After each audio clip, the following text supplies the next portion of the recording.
Presiden ke-6 Republik Indonesia Susilo Bambang Yudhoyono turut angkat bicara terkait kebijakan tarif baru impor yang ditetapkan oleh Presiden Amerika Serikat Donald Trump. Ia mendukung langkah yang diambil Presiden Republik Indonesia Prabowo Subianto dalam menghadapi aturan itu.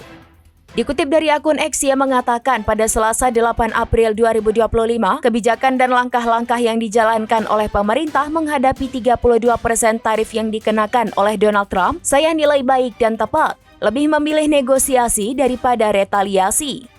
SBY menilai strategi Presiden Prabowo Subianto yang dia sebut dual track strategy, yaitu melakukan komunikasi dengan para pemimpin ASEAN dan secara simultan mengirimkan tim negosiasi yang kuat ke Washington DC juga tepat.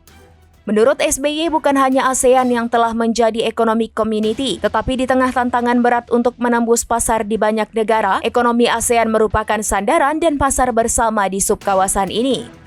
Selain itu, SBY menyatakan diperlukan juga tindakan otoritas moneter dalam keterpaduannya dengan otoritas fiskal untuk menjaga dan mengamankan nilai tukar rupiah serta saham-saham Indonesia.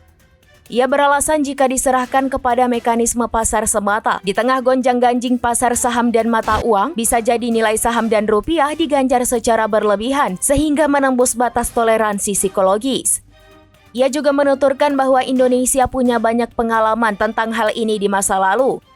Pandangan dan sarannya, pemerintah terus melakukan upaya gigih untuk menjaga ekonomi Indonesia di tengah makin tinggi dan meluasnya intensitas perang tarif dunia. SBY menyebut bahwa perang dagang baru saja dimulai di tingkat global dan dikhawatirkan akan berlangsung lama.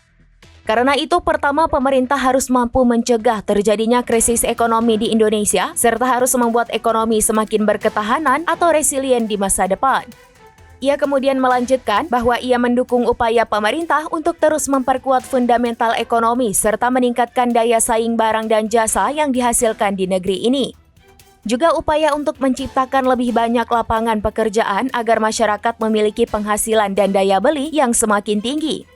Kemudian upaya untuk menjaga keamanan fiskal agar tetap sehat, termasuk pengendalian utang negara. Download Tribun X sekarang, menghadirkan lokal menjadi Indonesia.